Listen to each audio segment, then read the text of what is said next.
Hi friends, this is your real estate partner Suresh Reddy. మీకు ఒక చిన్న విషయాన్ని పంచుకోవడానికి వచ్చాను.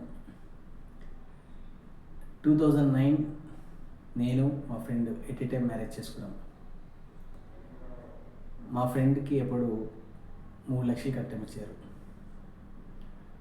వాడు జడ్చల దగ్గర దాదాపు ఒక 8 ఎకరాలు ఉన్నాడు. 8 acres 3 lakhs. నేను జస్ట్ ఏమీ కొనలేదు. రీసెంట్లీ వాడు వాళ్ళ సిస్టర్ మ్యారేజ్ చేశాడనమాట.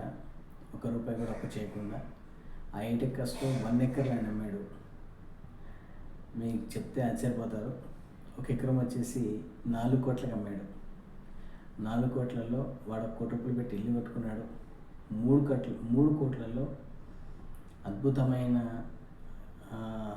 మంచి ఆర్భాటంగా పెళ్లి చేశాడు అన్నమాట. మా ఫ్రెండ్ అదే అన్నాడు,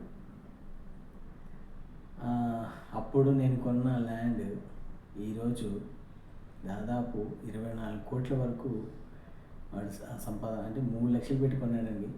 ఇది దాదాపు ఒక 16 years బ్యాక్. సో సిటీకి దూరమైనా పర్లేదు, ఇన్వెస్ట్మెంట్ ల్యాండ్ మీద ఇన్వెస్ట్ చేస్తే ల్యాండ్ మీద ఇన్వెస్ట్ చేసిన వాళ్ళు ఎప్పుడు కూడా చెడిపోలేదు. సో మరి ఎందుకు ఇంకా ఆలోచిస్తున్నారు? ఇళ్ళకు దూరం అని, సిటీకి దూరం అని మనం ఇంకా ఇన్వెస్ట్ చేయకుండా ఉంటే ల్యాండ్ వాల్యూ ఎప్పుడైనా పెరుగుతుంది. సో ఇప్పుడు మీరు ఇన్వెస్ట్ చేస్తే రేపొద్దున మీ పిల్లల భవిష్యత్తుకి చక్కని భరోసా అవుతుంది. ఎందుకంటే హైదరాబాద్ విస్తీర్ణం చాలా వరకు పెరిగిపోయింది. ఒకప్పుడు ఇన్నర్ వరకే ఉండేది, ఇప్పుడు ఓఆర్ఆర్ నుంచి RRR వరకు హెచ్ఎండి లిమిట్స్ అయింది. కాబట్టి కొంచెం దూరమైన పర్లేదు, ఇన్వెస్ట్మెంట్కి ప్లాన్ చేయండి. All the best.